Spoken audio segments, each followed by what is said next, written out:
Eh, gusa ntabwo byabuza umuntu nijoro kubaho cyangwa se hari ibyimwe amahirwe runaka.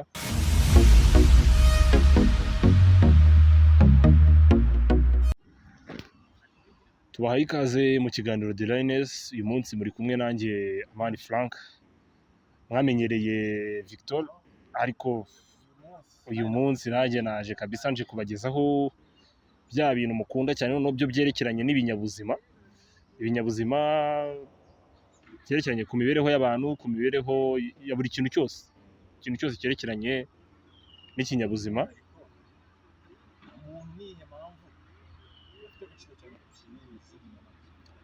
By'umwihariko nyine tukababwira impamvu uhita ubona ko izi nyamaswa zose zishobora kuba zabona aho ziba zitandukanye n'ibindi binyabuzima. Ubundi ibinyabuzima biri kwinshi, hari ukuntu umuntu ashobora gutekereza ati ibinyabuzima ni ibintu ibingibi tubona bihumeka, n'ibiti ni ibinyabuzima bigira ubuzima, gishobora gupfa. Gusa buriya Imana ijya kurema, mu babyemera, mu babyizera cyangwa se mu bushobozi bwatanzwe, ibinyabuzima bifite ubushobozi butandukanye. Bifite ubushobozi butandukanye cyangwa se hari ibyimwe amahirwe runaka, kuko nk'urugero natanga urugero rw'intare n'umuntu cyangwa se ibindi bisimba byose ubona bijya imusozi bigahiga bigakora iki, bifite ubwenge cyangwa se ubushobozi bwo kuba byabona aho kuba. Urabona intare iragenda igashaka ahantu ho kuba, imvura yagwa ikugama. Igiti ntabwo ubwo bushobozi kibufite. Hari ibindi bisimba byinshi bidafite ubushobozi bwo kuba, ibyo ndi kuvuga ngo ni hari ibindi binyabuzima byinshi bidafite ubushobozi bwo kuba byajya kwihisha imvura. Urumva urwo ni urugero rwa hafi rukwereka yuko hari inegalite cyangwa se inequality muri living things, mu binyabuzima. Ubusumbane mu binyabuzima, kuko uburyo sinzi uburyo tamu nakoresha.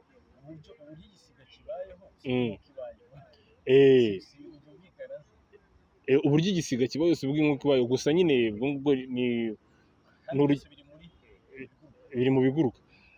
Niyo mpamvu rero usanga tubona hari ibinyabuzima byarenganyijwe. Ibyatsi byararenganyijwe.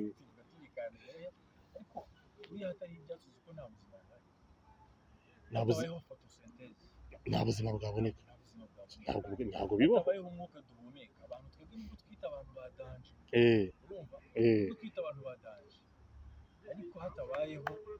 Photosynthesis. Ariko wibuke ko ibiti living things ibyo bikora nijoro, twe tugakora ku manywa. Niyo mpamvu nijoro Imana yakoze uko ishoboye, cyangwa se mu buryo isi iremye mu buryo nimugoroba ibisimba bigomba gusinzira, nubwo hari ibirara bigenda, ariko akenshi ubundi ibisimba byinshi ibi bigenda birasinzira, ku buryo ibiti nabyo bibona uburyo bikora. Gusa ntabwo byabuza umuntu nijoro kubaho, cyangwa se ibindi bisimba kuba byabaho nijoro kandi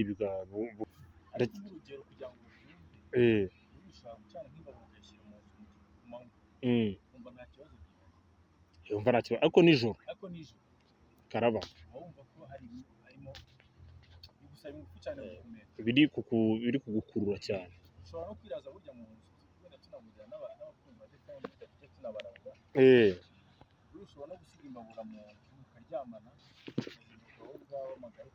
Wapfuye. Oya, ni n'ibintu buriya hari abantu babibwira bakabipinga, ariko buriya si na byiza kuba wafata ibiti ngo ubihinge mu nzu yawe ubamo, kuko nijoro bikugiraho ingaruka. Byonka umwuka wose bagakoresheje. Niyo mpamvu rero ibiganiro nk'ibi ngibi biba bikenewe, tubigeze ku bantu babyumve. Icyo basabwa ni ugukora share ndetse na subscribe, ku buryo mbibutsa ko mu kiganiro The Lioness tuvugamo byinshi bitandukanye byatwubakira ubuzima ndetse bikanafasha bagenzi bacu. Ndakeka ari ibyo ngibyo. Ku muntu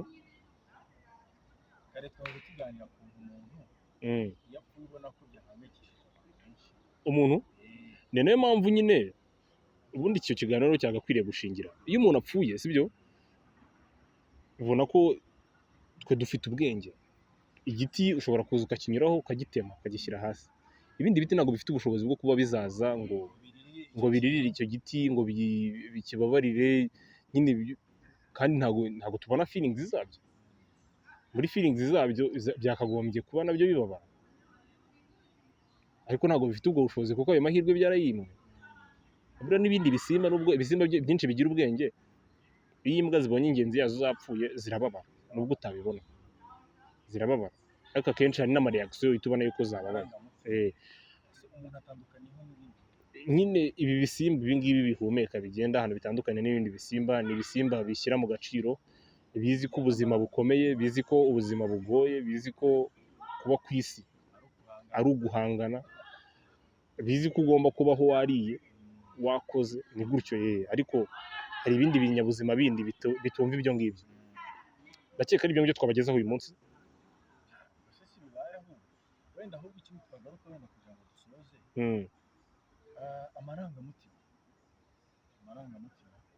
niyo ni ikintu cya mbere gituma umuntu atandukana n'ibindi bintu. Amarangamutima n'ubundi amarangamutima niyo atuma umuntu yitaba Imana, abantu bagahurura. Wenda tubara ikindi kiganiro ko twavuga ku marangamutima meza n'amarangamutima mabi kutarahari, ariko dutandukanyiriza aho ngaho umuntu yakira ibintu n'ibindi byakira. Erega buriya biragoranye kuba wowe kuba imbwa yavuga ngo, cyangwa se ingagi, wenda ingagi naba mbahirije urugero ujya kwegera umuntu cyane, biragoranye kuba ipusi yakiha gahunda ikavuga ati saa saba ndajya mu mujyi, saa yine nimva mu mujyi saa yine mite manuka ngaruke Kicukiro, Kicukiro ndamara amasaha 5, saa 10 mite njya kuri iyi gahunda iyi n'iyi. Ni schedule ikomeye cyane mu mutwe w'umuntu. Niyo mpamvu ubona umuntu ni ikintu gikomeye ku buryo n'inyamaswa zibishobora ni nkeya, n'inyamaswa nkeya ku buryo usanga avuga ati gahunda yanjye ipanze gutya, nimba mbonye uyu muntu nibutse gahunda twapanganye, niyo hantu bitandukanira. Ubwonko bwabyo bw'ibyo bisimba buratandukanye ku buryo nta gahunda bigira, ntabwo nyine ni igisimba kiba kivuga kiti nindya biraba bibaye iby'umunsi, niyo naryama nkasinzira ntariwe ndategereza ikindi kintu. Ariko umuntu ashobora kuvuga ati nariye yego, ariko nkeneye ibindi bintu byinshi. Yego nanyweye meze neza, ariko nkeneye amafaranga yo kumaza iki, kibaza ko amafaranga yo kunywa yo kurya uyafite, andi mafaranga ukeneye n'ayiki. Nkeneye gutembera bizakumarira iki? Ndebe menye cyane. Niho hantu nyine batandukanira. Umuntu agira papa si ikintu agiye gukora, nyine agira impamvu agiye gukora ikintu n'icyo agishakamo. Niho hantu atandukanira n'ibindi bisimba. Ndakeka iryo tandukaniro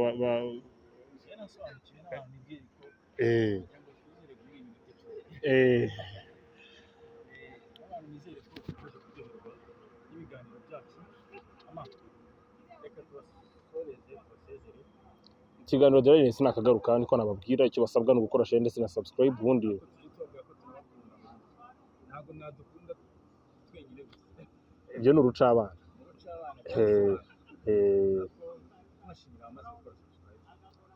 Subscribe aba bantu bakomeje kugenda batwegera kabisa, turabashimira. Ndakeka vuba aha ngaha ubwo nibuzura neza umubare twateganyije, hari na pati azashya kabisa. Abantu bakomeje dukunde rero ibiganiro byacu nizera ko ari byiza cyane, ntacyatuma dutatira igihango twagiranye nabo. Aho dusoza ndabibutsa gukora share ndetse na subscribe, ubundi bagakurikirana ibiganiro byacu. Njye wakugezagaho kino kiganiro ni Amani Frank, uko bisanzwe kuri kamera haba ariho Uwabega Aime Victor.